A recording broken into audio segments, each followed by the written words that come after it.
mga kabig, mga katoto, ano na po ang mga kaganapan sa tabi-tabi sa kapaligiran ng ating bansang Pilipinas. Okay pa po ba? Okay pa po ba? Humihinga pa po ba? Ay nako, sige po, sige po, sige po. Good morning, good morning, good morning sa bawat isa. Naway, tayo pong lahat ay okay. Tayo po lahat ay nakakahinga pa. Tayo pong lahat ay umaasang may pag-asa pa ang lahat, no?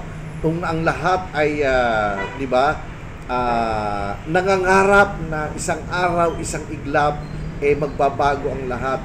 Yung mabuti magiging mas mabuti, no? Yung masama ay magiging mabuti rin, no?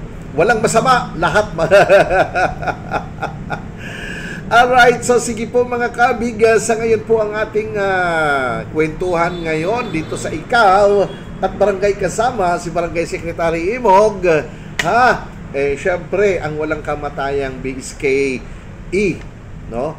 Ang Barangay at Sangguniang Kabataang Election 2025. Sa ngayon ay tayo po ay patuloy pa rin ding naghahanap ng mga bagong balita patungkol po sa barangay election, at ang huli ay parang nagkaroon ng TRO ba? Oo, doon sa barn election, kasi may mga question, may mga questions doon tungkol sa division, no, sa mga paghahati-hati, no, doon sa Mindanao. So parang teka muna, hindi tayo magkaintindihan. Dati hindi naman kasama yan, bakit ngayon isinasama natin? No, wala naman sa ano yan no, so medyo natigil. Kaya't ang haka-haka ngayon mga kabig, mga katoto, ay dahil natigil, parang mukhang matitigil itong barm election, at masisheld ngayon dito sa BSKA. Na harinawa, syempre ay umaasa ang marami, ang karamihan na matutuloy nga itong barangay Sangguniang eleksyon ngayong Nobyembre, Pero nako, kawawa naman ho yung mga kumpanya na nagpa-loan doon sa mga kagawad, incumbent barangay officials, no? Dahil sinabi na nga na wala nang eleksyon, so ang mga finance company ay nagpapaloan po yan sa mga barangay officials. Dahil nga sa wala ng eleksyon. Naku, patay. Biglang nag-announce na mayroon pala, patay tayo. Nako, ang mamumroblema dyan, yung kapitan, kung papaano babayaran. But anyways, mga kabig, syempre, hindi pa rin tayo sigurado dyan. Kung ano nga ba talaga ang kahihinatnan. Ang alam ho natin, dahil ang Korte Suprema sa ngayon ay naka-break, naka-resist po sila, at most likely ang kanyang pagbalik ay September 22. So next week po yan, next Monday. So para siguro sagutin ang mga komento na isinabmit sa kanila ng grupo ni Makalintal. At syempre doon naman po sa mga respondents na inihain na Makalintal ang Malacanang, ang Senado, ang Kongreso patungkol doon sa constitutionality nitong RA 12232, mga kabig, mga katoto. So, ang tabayanan natin at ako po, lagi ko pong sinasabi na kung ako ang tatanungin, gusto kong matuloy ang eleksyon. Pero kung hindi naman po, okay lang din naman po sa atin. Siyempre, pabor sa akin yan bilang barangay secretary, mai-extend yung aking term.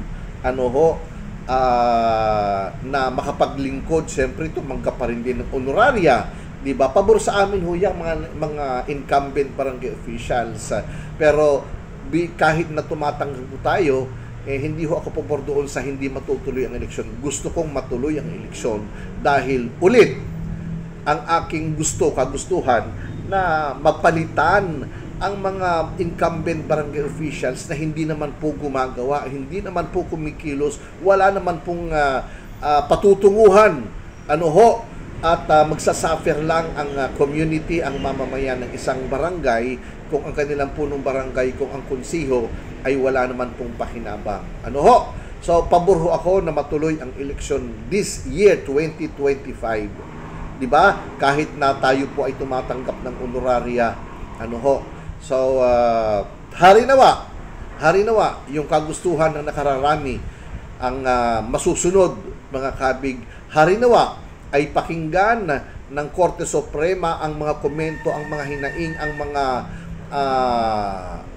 tawag depensa, no? Ang mga dahilan ni Attorney Romulo Macalintal at ng iba pa, no? Kung ano ang kanilang idinadahilan, bakit dapat maging unconstitution, no? Maging labag sa batas itong RA 12232. So, makakapagsagot lamang po dyan yung ating Supreme Court dahil sila po ang may karapatang mag-explain, sila po ang may karapatang magpaliwanag kung tama nga ba o hindi na i-postpone ang election ng barangay at sangguniang kabataan this year, 2025. Alright, so sige po mga kabig, mag-antabay lamang po tayo kung kayo po ay may komento, kung kayo po ay may nais na ipahiwatig, iparating, mag-comment po kayo at syempre mag-like, mag-share, mag-follow at higit sa lahat, mag-subscribe para po tuloy-tuloy ang ating kwentuhan dito sa Ikaw at Barangay Kasama, si Barangay Secretary Imog. Maraming salamat po at muli, magandang umaga.